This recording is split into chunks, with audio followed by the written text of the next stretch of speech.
Praise the Lord. Hallelujah. Good morning. క్రీస్తునందు ప్రియులారా, ఈ ఉదయకాలంలో మరొక నూతన వాగ్దానంతో మనము ఈ దినచర్యలు ప్రారంభించుకుందాము.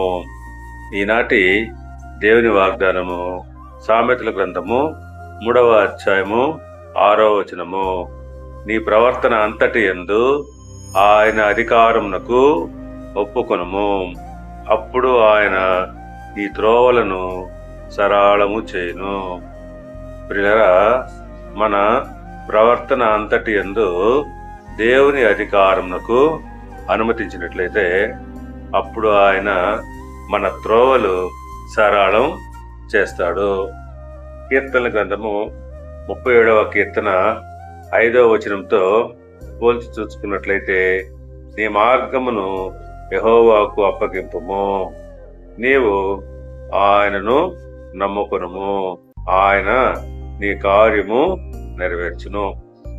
పిల్లరా, మన మార్గాలు అనగా మన ఉద్దేశాలను దేవునికి అప్పగించుకోవాలి. మనము ఆయనను నమ్ముకున్నట్లయితే ఆయన మన కార్యములు నెరవేరుస్తాడు. దేవుడు మిమ్మల్ని దీవించి ఆశీర్వదించి వర్ధిల్ల చేయునుగాక. ఆమేన్.